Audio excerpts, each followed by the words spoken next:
The Fuller Building, more commonly known as the Flatiron Building, is a New York icon.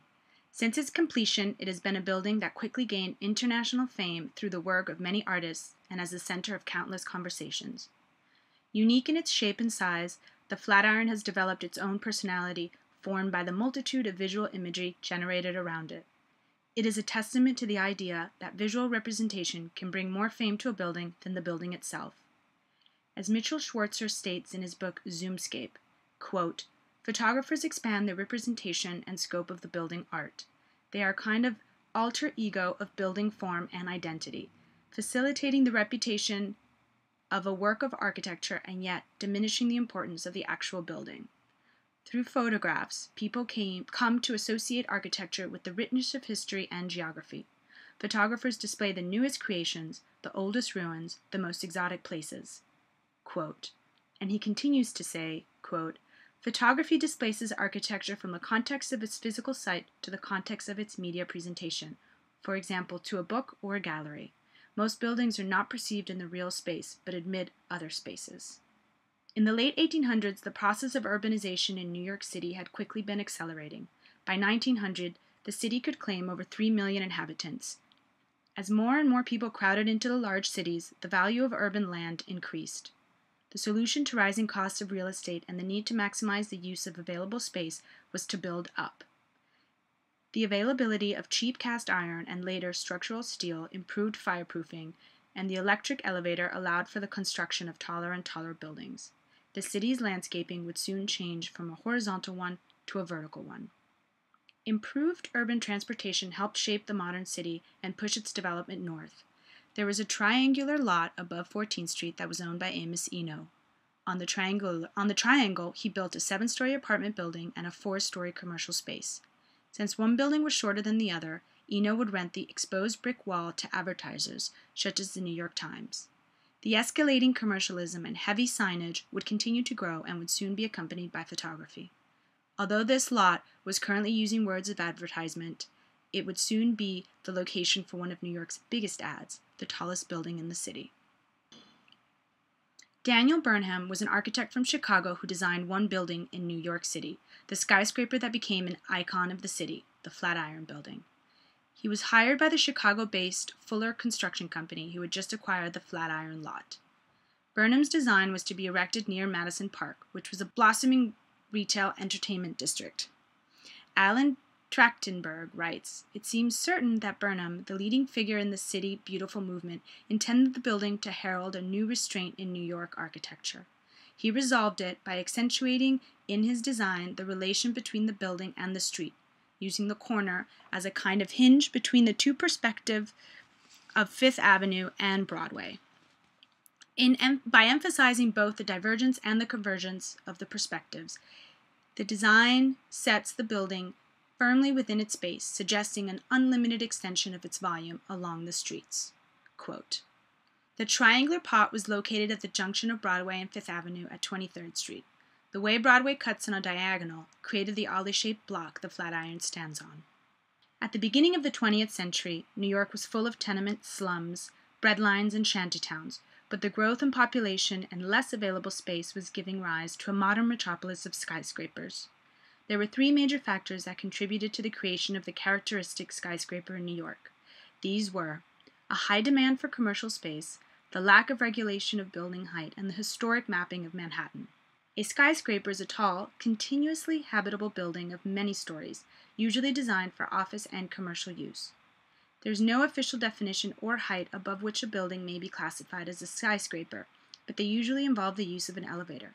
One common feature is having a steel framework from which curtain walls are suspended, rather than load-bearing walls of conventional construction. In 1902, it cost $2 million to construct the Flatiron.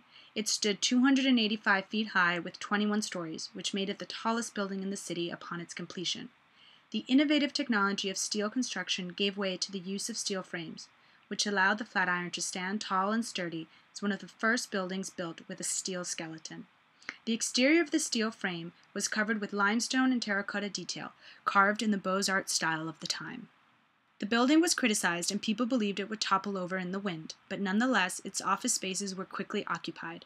The more than 700 windows gave each office natural light with a view of Madison Park, high above the noise of traffic, people, and the sounds of continuous construction. Its tenants had a new vantage point, an aerial view of the city framed by many windows in the building. Although the Flatiron is said to be the first skyscraper, the Tower Building, with 11 stories, was considered by many as the first skyscraper in New York City. The 1889 Tower Building, designed by Bradford Gilbert, may have been the first building to use a skeletal steel frame. It has since been demolished.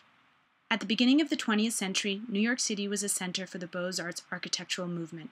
Some common characteristics of this movement were light-colored stone, such as limestone, marble, or light-colored brick, classical Greek or Roman columns, colonnettes, or columns in relief. But what is most distinguished on the Flatiron is the use of carved stone ornament, garlands, swags, faces, figures, flora, and fauna. Despite the fact that it was heavily decorated, the building's shape is its most unique feature, and the Fuller Building quickly got its nickname, the Flatiron. This was due to its resemblance to the triangular shape of a flatiron, also known as a clothes iron. Photography was introduced to the public in 1839 and quickly became the medium for documenting the urbanization of New York that was in progress and quickly picking up speed. It was thought of as capturing truths, and architecture became a desirable subject because it was a stationary object. Many photographers made the rising cities their focus, and their visions became the history of modern America. As written by Peter Bacon Hales, author of Silver Cities, quote, "Photographers during the era of urbanization served as covert teachers to their information-hungry viewers, and the lessons they taught affected not only how Americans saw the expanding and encroaching urban sphere, but how they comprehended the terrors and promises offered by its streets and structures, what subjects and themes they judged to be of enduring value or of great shame in these noisy, sprawling, human productions known as cities." Quote, "At the turn of the century, photographers were transmitting information about the past, present, and future of city life. Their images were the only visual sources most people had of urbanization. The relationship between the city and the medium of photography was complex. The revolution of cities and ideas were being captured by a medium that was still evolving with urbanization. While there were advancements in architecture, there were also advancements in photography. A number of photographs began to signify modernity by showing the people in their images looking up at buildings. In other words, craning their necks. The images do not necessarily show the building, but merely the act of a person looking up, which at the time was understood as looking up at a tall building. The concept represented the idea that the city was growing vertically and becoming a metropolis. The realities of the new city and the fragments of an older urban order combined to create an imaginative urban experience. Along with photography, film was also being used to capture and document the rapidly changing city. In 1902, right after the building's completion, Robert Bonine made a short film panning up at the Flatiron. His filming mimicked the symbolic trend in photography of capturing subjects craning their necks to look up at the new skyscraper, as a sign of modernity. Bonine pans up to the top of the Flatiron, showing the viewer what craning your neck up to the top of the Flatiron might be like. As the camera slides up, we can see that the Flatiron stood alone as the tallest building in the area. In this short clip, we can see the streets were full of people, mostly men, horse-drawn carts, street carts, and a few cars.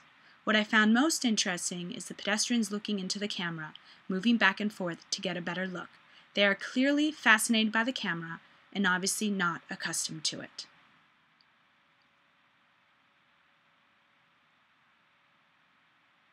Although the critics were not all praising the Flatiron Building, the general public began to embrace it as a symbol of their modern city. It was depicted in postcards as representation of the future, of the new urban landscape. It was a monument to see while in New York and to send back to your loved ones on a postcard. A popular tourist destination that generated its own souvenir industry, the picture postcard was and is an essential staple of this industry. Photography cameras weren't mainstream yet, so the equivalent to our tourist photo was a postcard, capturing all the main attractions. Hundreds of different postcards of the Flatiron were produced and sent around the world. On the back of one you might read, "Hello, Doc. I'm going to bring you this building." These images brought the wonders of the urban world to those that could not come to see it for themselves. Images may even made it so they never had to. The Flatiron was a tourist stop from the moment it was built to the present day. For over 100 years, people have been coming to see this iconic building. Amongst the tourists are hundreds of photographers that have reproduced their perspective of this structure in an image. Hales described photographers as, quote, offering not simply facts but information. They were cultural messengers that both reflected and defined how Americans saw their cities. More important, they assisted in the process by which American culture adjusted to its urbanization. Another attraction to the Flatiron Building was a Flatiron restaurant that could be found in the cellar of the building soon after the building opened for business. The restaurant could accommodate 1,500 guests in a space that was said to be so well ventilated that the waiters handed out cigarettes with the words "The Flatiron Restaurant" printed on them. The idea of the Flatiron Building was branded all over the restaurant, from the cigarettes to the china. They served beer in souvenir steins shaped like the building, and they made ice cream desserts molded in the Flatiron's appearance. It was a consumerist celebration of a building that represented modernity. The Flatiron also acquired fame for the wind current its triangular shape and placement created. Apparently, the winds would come down Broadway and be split by the front of the Flatiron Building, splitting the gusts in two and forcing them to push down either side of the building. These winds sometimes turned deadly, and in 1903, a boy was blown into the street by a strong gust of wind and was run over. The wind constantly created havoc with men's hats and women's skirts. In this short film clip, the street-level view is of the Broadway side of the Flatiron near the narrow north corner.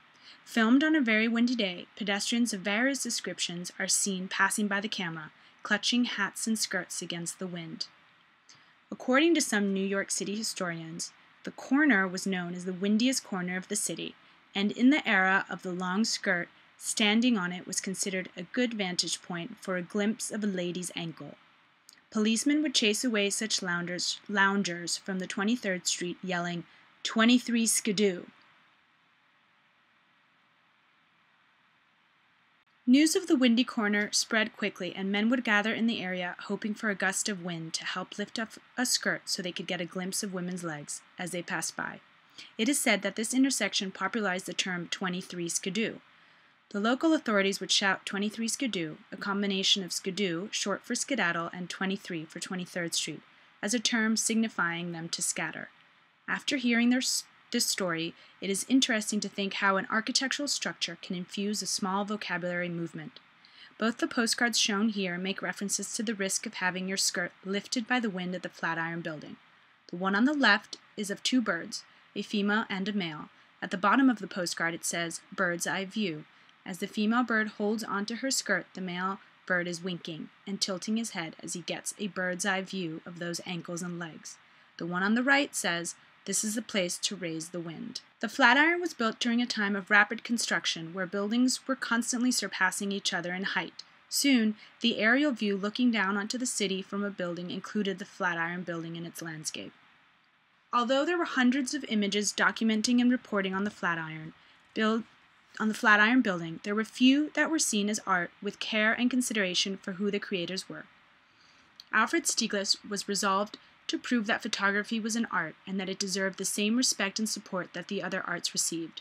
In 1902, Stieglitz formed a photo society called the Photo Secession that was to thrive within New York City. With his friends and other members such as Edward Steichen and Alvin Langdon Coburn, Stieglitz was determined to carve out a place in the art world for photography. They began by not only taking photos, but also by organizing exhibits where photographers and paintings, along with other works of art, were exhibited together. The dominating photo style among them was pictorialism, where the photographers manipulated their photos in order to create an image rather than just record it.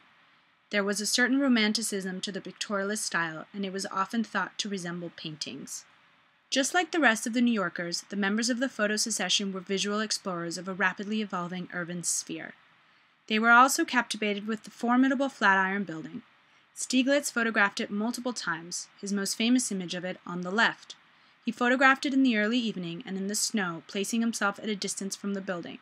In this manner, he allows a foreground to pull us in through the trees, which accentuates the height of the immediately recognizable building. Stieglitz has been quoted as saying that the Flatiron, quote, appeared to be moving toward me like the bow of a monster steamer, a picture of a new America still in the making, quote. The steamer moving north towards modernity, leaving the past behind it, which in this case would be considered below 14th Street. Steichen's photograph has much more of the city life in it. In the foreground, we see carriages and top hats with a sprinkle of street lamps. The representation of lights signifies power, wealth, and modernity, which he also supports by cutting the top of the Flatiron out of the photograph to make it seem too grand to fit into a frame. These elements and techniques help personify the Flatiron as an architectural structure that has become a defining presence in the city. The critic Sadakichi Hartman writes, quote, argues that conventional ideas aside, modern technological structures represent a new kind of intrinsic beauty, the beauty of undisguised utilitarian structure designed without concession to traditional ideas of beauty. Quote, Coburn's image is as much about the modern, industrious New York as it is about the Flatiron building. By capturing the street lamps, the pedestrians and their movements, Coburn is capturing a view of the new America, of the new city, not just the Flatiron building. His images were about a new urban experience. The Flatiron building has been photographed since its birth and will continue to be photographed long after we are gone. There are so many great photographers in the 20th century that have made amazing images that portray the Flatiron building. I included two more to show the evolution of photography through images of the same building. In 1928, Walter Gropius photographed the Flatiron building in a new and different way. He got very close to the building, so much so that he had to tilt his camera to get it all in the frame. The skewed angle still gives the structure a sense of grandeur, while keeping it realistic. Bernice Abbott was an avid New York photographer in the 1930s, creating a beautiful body of architectural images of New York City. The image on the right, with a slight tilt, creates a sense of having been taken by a passerby, like a snapshot, which helps to immerse the audience in the scene and creates a much more casual view of the city. As the taking of photographs seems almost obligatory to those who traveled about, the passionate collecting of them has a special appeal for those confined, either by choice, incapacity, coercion, to indoor space. Photograph collections can be used to make a substitute world, keyed to exalting or consoling or tantalizing images. A photograph can be the starting point of a romance. By Susan Sontag. The Flatiron building's popularity and recognizability landed it on the cover of magazines and in multiple ads and posters. The myths and tales about the building became popular in their distinguishable characteristics, often used in all sorts of media. In the poster on the right, we see Trombone Sammy blowing his trombone so hard that he is able to break the Flatiron building in two. This is playing off the fact that when it was built, everyone believed the wind would blow it over. In actuality, the Flatiron building is so structurally sound that it is able to withstand more force than anyone could ever imagine. Its fame has landed it in many movies. Here you can see Tony Curtis standing in front of it in a clip from Sweet Smell of Success. It has also been featured as the Daily Bugle in Spider-Man. Although its name has been changed, the unmistakable structure of the building will always inform viewers that the film is in New York City. Again, because it is so famous, celebrities are photographed in front of it, as you can see here with Mimi Waddell on the bottom left corner. The Flatiron has become a symbol of New York, a structure that without any words lets you know where you are and what you are looking at. At the beginning of the 20th century, the Flatiron made it around the world on postcards, in books, and in tourist photographs, slowly making their way to a new destination. Today, we are surrounded by media and have the capability of instantly making our own and sending them in seconds to the other side of the planet. I took this photo with my iPhone, posted it to the web, and within 1 hour, someone from Kuwait liked my photo. In this day and age, I am not so sure the subject matter or the photographic style in the image gets the attention it deserves, since it also seems like what is important today about the interaction is that someone in Kuwait connected with someone in New York. Although the styles, cars, sounds, and other buildings around it have changed, the Flatiron continues to proudly stand as a landmark for the time New York stepped into modernity and accelerated the process of becoming a metropolis. When you look at it, it seems to have no regrets, still supporting its city push to the future. What does the future hold for this famous structure? I recently found online some new designs for the Flatiron. These images were made as part of a competition that was held to design the lead doctor in the TV show House a new apartment. What is interesting to note here is that the Flatiron stood for the city's growth up, and here they have reshaped it to bring back the horizontal element, creating a new perspective of the city. I live near the Flatiron and walk by it all the time. In these clips, I try to imitate the films made at the start of the 20th century. Please note how no one is now fazed by my camera. Some people look up, but most have seen it so many times in photographs, movies, TV shows that they do not need to look at it. They know it, almost like you know an old friend. If one does take a moment to gaze up at it, you are quickly taken back to the beginning of the 20th century, a time that was so documented that it has shaped our memories of it. It is almost 100 years old,